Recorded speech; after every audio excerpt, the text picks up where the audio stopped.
look at them, if you look at your typical African parliamentarian 2 years after they are in parliament, if they did not have a car, they now have it. If they did not have a house, they now have it. If they did not have a good Rolex watch, they now have it. And their salary is a complete mismatch on average from their legitimate income. And that is why in many countries, getting into parliament or into political office has now become a cutthroat competition where throats are actually cut in certain cases.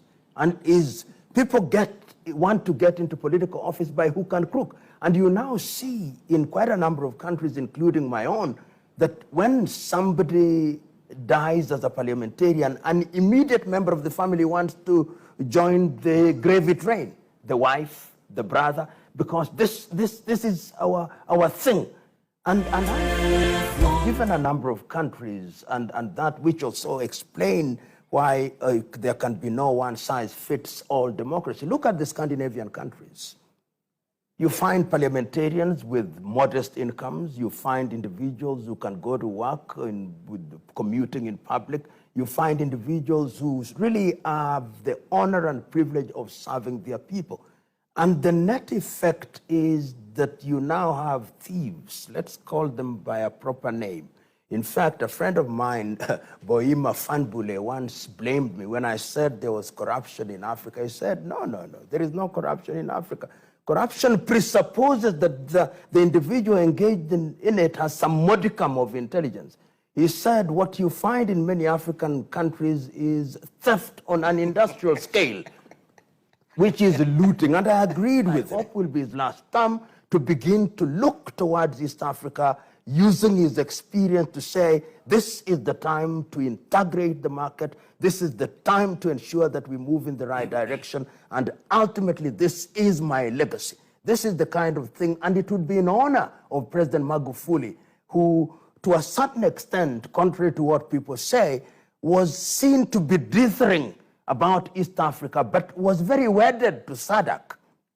SADC in the sense that SADC, for historical reason, I think Opondo has said this, their presence in the frontline states and their camaraderie with the people in Mozambique, in South Africa, in Zambia, in Namibia, in Botswana, and made them look to that part of the world a little more fondly as to the East African region, where there is a spat between Rwanda and Burundi, a spat between Rwanda and Uganda, an unstable South Sudan, and a politically confusing Kenya, and therefore you want to go into an unstable environment. So lastly, I want to see, and President Museveni, whom I've had the advantage of having this conversation with, that it is time that you now take charge on the East African agenda and say, I am the elder statesman, I want to drive you in that direction.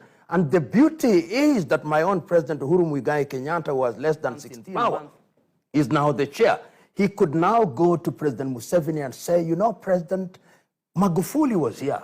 He kind of showed us that we can use our resources for our personal benefit. He showed us that we can do a number of things. You, now that you are the elder statesman, can you now lead us into a different direction? Use your longevity in power, use the determination of Paul Kagame, use the freshness of Evariste Ndayishimiye, use my enthusiasm as I leave office, and use the freshness of Samia Suluhu Hassan, and let us make this work, and then bring in Salva Kiir and Riek Machar and tell them, gentlemen, order. Let us move in the right direction. When President Magufuli was elected as the President of the United Republic of Tanzania, he was very clear from day number one that in order for Tanzania to realize her potential, she must use her resources for the benefit of the people of Tanzania. He realized that many sectors in Tanzania had been captured by foreigners, whether it was agriculture, whether it was the mining sector, whether it was the financial sector, whether it was the infrastructure sector, and he set out in a most energetic fashion to reverse this trend. And even in those early days, as Chinua Achebe used to say, that a chick that will grow into a cock is seen on the day that it hatches, and I believe it is also one that will grow into a hen is seen on the day that it hatches. it was quite clear to me that this was an individual who was wedded to an ideology.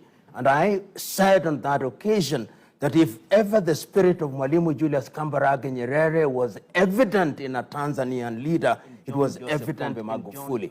And that is what informed my coining the word, the Magufulification of Africa, as one of the ways in which Africa could begin to address our problems without relying on the East or the West, but by looking forward and by exercising the ghost of low self-esteem, which is what has hamstrung Africa